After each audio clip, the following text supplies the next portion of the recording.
Hey YouTube, Mike here. How are we all doing today? Hope we all had a safe and productive week. Alright, today's video we're going to just go off of our normal videos, and I'm doing a video that actually I've had quite a few requests, and the past week I've had 2 requests, and that is the freeze protection for a Rinnai tankless heater. Now, here in Florida, I don't think I'll ever install one of these, but up north we did have something similar. And through the years that I've had the channel, I've had quite a few requests. I've done an unboxing for the neutralizer and the freeze protection kit. And since I've had quite a few, and again 2 this week, I figured let's get it done, let's show how it's piped in, and next week we'll do the wiring. Alright, so basically what is freeze protection? Inside the tankless heater there is freeze protection. There is this little bulb right here that senses temperature. On the sensei units, there's one here, there's one up at the vent, whether it's an inside or an outside. And there's resistors in there that will heat up. It'll make the tankless fire. Not this. This is something different. There's provisions inside of a tankless that'll make it fire on and off to keep the heat exchanger hot. But this, what you see right here, is pretty much like a catastrophic failure. The system goes down. The unit can even code out. There's provisions that if it coded out, it would still drain the unit down. So what you see here is a kit, and it comes with, the whole kit is a 104000059. That is the whole kit. The kit comes with a box of wiring, which I'll go over. It comes with a Watts vacuum breaker. It's up there. It comes with a 1/4 inch drain down 120 volt solenoid. And it comes with a 3/4 inch 120 volt solenoid. Now, this solenoid here, the 3/4 inch is for incoming water. This is the drain down and the vacuum breaker. So what does this do? If you get a catastrophic failure with the resistors inside, the tankless firing won't do it. What this does is, if it gets total power failure, so you have a total power failure, this solenoid here is normally closed. What does a solenoid do? It's basically a magnet. There's a magnet in here. And a solenoid, when it's normally closed, when it's powered with 110 volts, it will, what they call, it'll close. So normally closed means that it will be normally closed without power. This solenoid is normally open without power. So, power failure, no backup, you're not here, you're not in the place, it's your whatever home, you don't normally winterize it, this solenoid will shut down, this solenoid will open, and it will drain both sides. Now, when I go through the piping, I'll explain why the hot is tied into the cold. Then you have a vacuum breaker that will allow air to get in, so it's tied in. As you notice, the cold water service valve is below this T, and that allows air to get in, for air to get and drain this entire unit down. Now we're going to go over the piping arrangement right now. Now let me just back up 1 second. You're still going to need to insulate, heat trace the pipe for really cold areas, or if you know it's a crawl space, you have this in a large crawl space or in your attic, and you don't normally winterize your house when you leave, so that means basically you're draining everything down, you're blowing compressed air through the lines to get every drop of water out so that nothing freezes. But it's also for if you're living in the home and in the middle of the night, the temperature's down below freezing, you lose power, this thing will drain the unit down and prevent the heat exchanger from freezing up and cracking. Because expanded water is non-compressible. So water will expand greatly when it's frozen, and it will break open iron pipe. And I've seen it. I've seen every type of pipe, sprinkler pipe, IPS pipe, copper pipe, PEX pipe, you name it, it'll explode it like a grenade. So you got to get the water out of it. So basically, you have the cold water coming in, and then you're going to have a check valve. Spring-loaded check valve. Again, remember, anything type of check valve that you put on a Rinnai unit, use a spring-loaded check valve. So again, I like to mark everything. I mark my check valves, I mark my solenoids. I love marking everything. So check valve, arrow going in. Then your, now again, this piping here is just for demonstrations. It's not the prettiest. You're going to do the best you can. I'm going to make some suggestions what you could do to make this a little bit more confined. So, solenoid, arrow going in. All solenoids have an in and an out. It's like a globe valve. It has to have an in and an out. So, written on the top of this, right here, this square boss, says in and out. On the here, it says in and out. So, cold water in, then a T goes up into your cold water side of the tankless. Your T here, which then vacuum breaker above the tankless. So whatever time you put a vacuum breaker on, it's above the unit. Water heater, boiler, whatever, above the unit. Okay, then out of the hot water side, you're going to have another T, goes to the house. Again, you see hot water, cold water.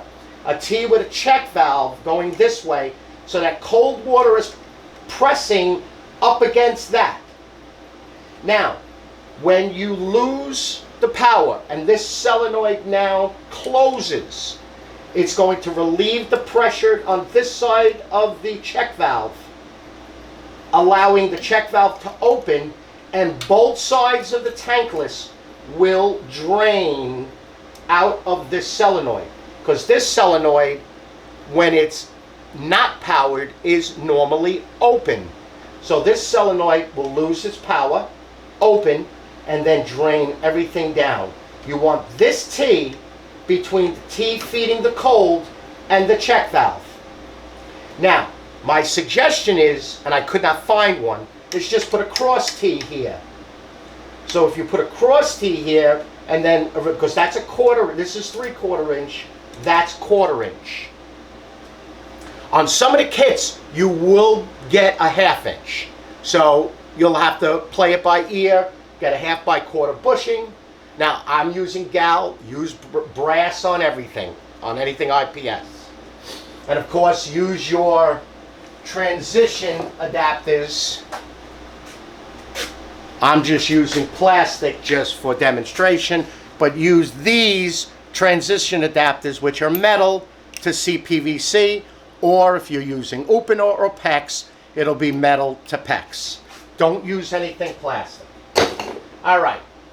Now, so you lose power, pressure leaves here, because this is going to now open. It's going to relieve the pressure on this side, relieve the pressure here. Vacuum breaker sending air in. It's going to open up this solenoid is open. It's going to start draining, and it's going to drain this whole thing, including a lot of the hot water.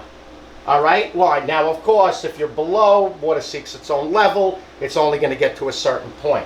So try to get all of this, like a T over here, so everything will drain down. But I just wanted to get it in view so you could see it. It would be good to have another valve over here and another valve over there. You could put another valve here, another valve there, a drain valve here, and a drain valve there, so that when you do your service for this and this. Remember, once you shut this valve off and that valve, you're only putting the solution through the heat exchanger.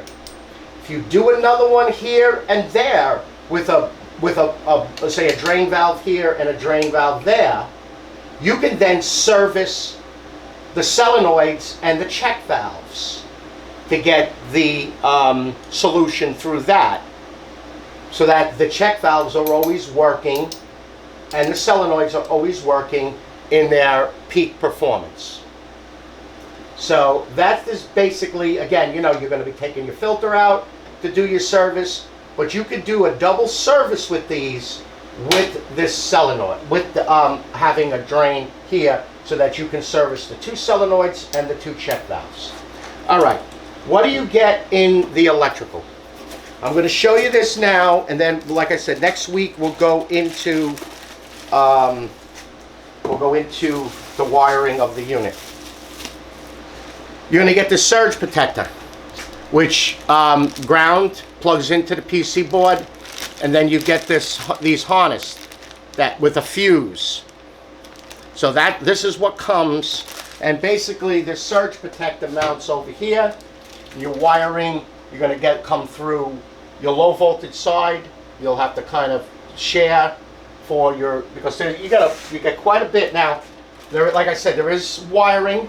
You got power here, and then you got your wiring here, and you get quite a bit of wire to wire this up in. So this is what comes with the kit. You got these 4 boxes, 3/4 solenoid, which is normally closed. You get a 1/4 or a 1/2 inch solenoid, which is normally open. Again, that meaning that when there's no power on it, it's whatever it says. So if it's normally closed, meaning that there's no power on the magnet, it's normally closed. All right, let me show you on the solenoids. All this is,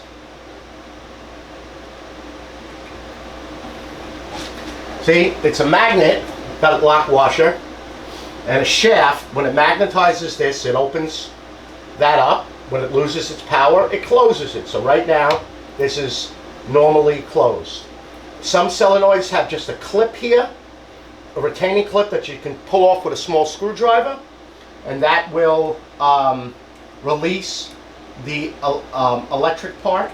This one happens just to have a nut on it. So here, I'll take off the actual solenoid and I'll show it to you. I don't want to lose this stuff.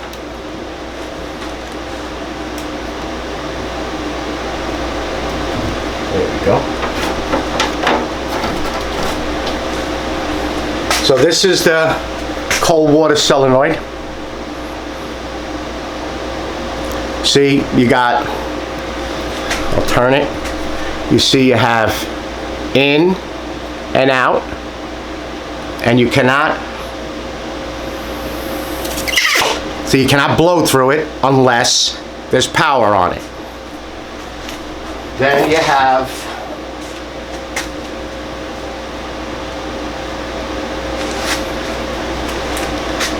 this is the 1/4 inch, and you see it says in, and nope, there's only an in on this, and this is normally open. Again, put your arrows on everything before you install it, because when you put arrows on it, it makes it a heck of a lot easier to see and remember what you're doing. And then your check valves, put your arrows on it. But remember, this check valve is going in, so that pressure is not going, no water is flowing this way until pressure relieves on this side of the check valve, and then water will flow in that direction. All right, let me grab a tool and show you this thing. Here's our weekly tool.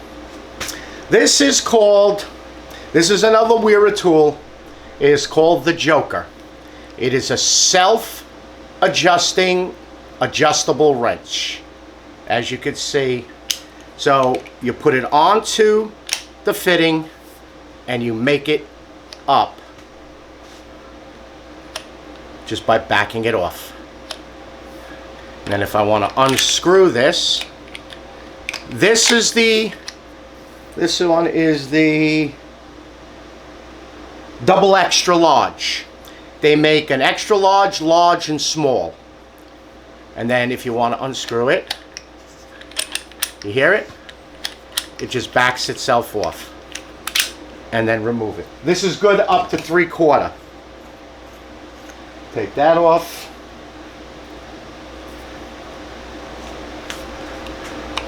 When I saw somebody on Instagram using this thing, I thought it was the coolest thing.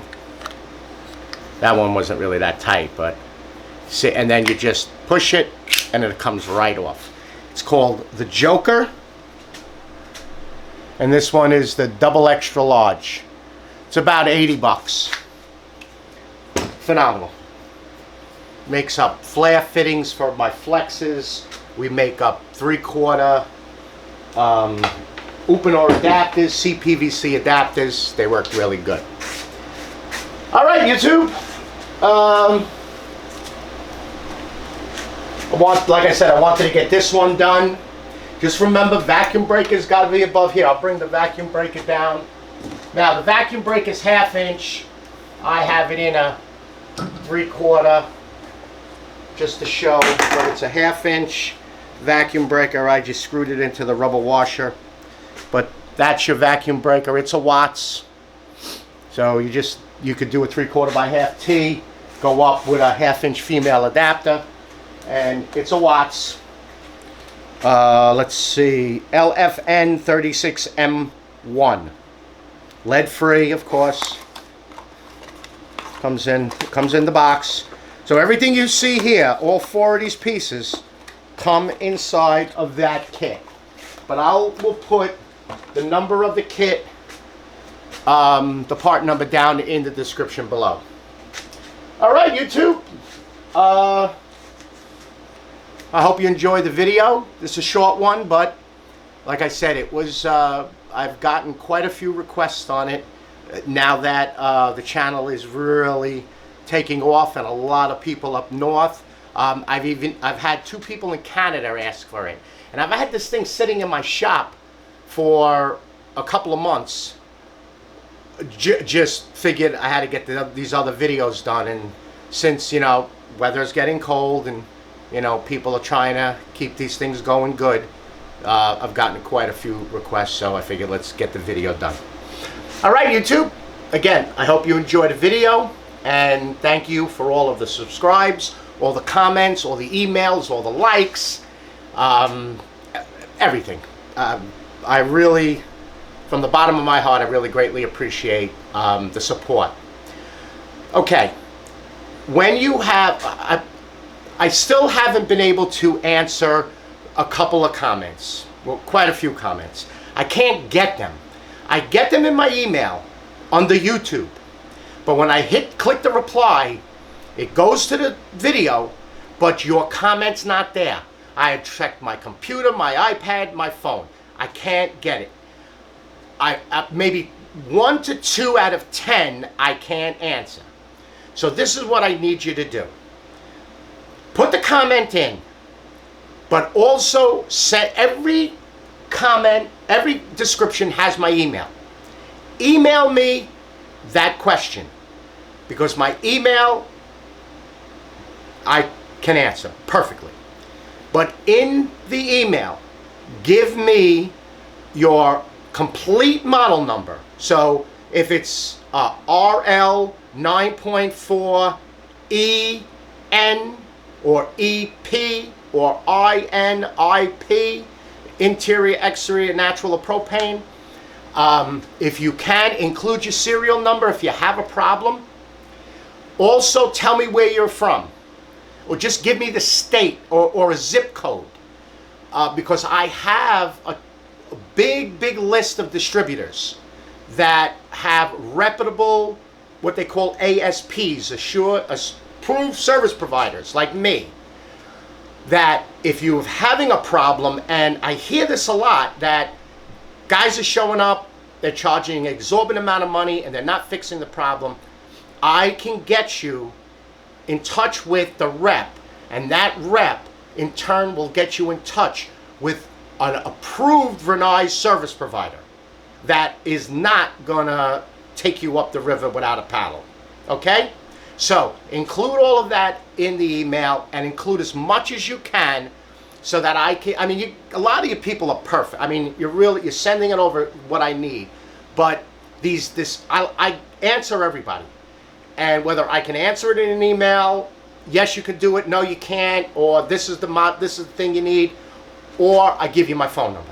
And you call me, and I talk to you, and I'm Eastern time, I'm in Florida, so, and the best thing to do is call me like after 5 Eastern time. That's the best time to give me a call. So, again, full model number, give me your serial number, let me know where you are, and then a description of what your problem is or what you're looking for, and I'll answer it. All right? So those of you that I didn't answer, if you see this video, that's the reason I'm not. Email me. Again, my email is in every single description, and it's economy, PLMBG, @AOL.com. Look me up on Instagram at the Rinnai Guy Mike, and you'll see a lot of my photos of my installs and troubleshooting stuff. Alrighty? Alright, YouTube. You all be safe out there, and I will see you on the next video. Have a nice weekend. Oh, and everybody, have a happy and healthy Thanksgiving, because the next video will be after Thanksgiving. So have a happy and healthy Thanksgiving to you and your family. Bye-bye now.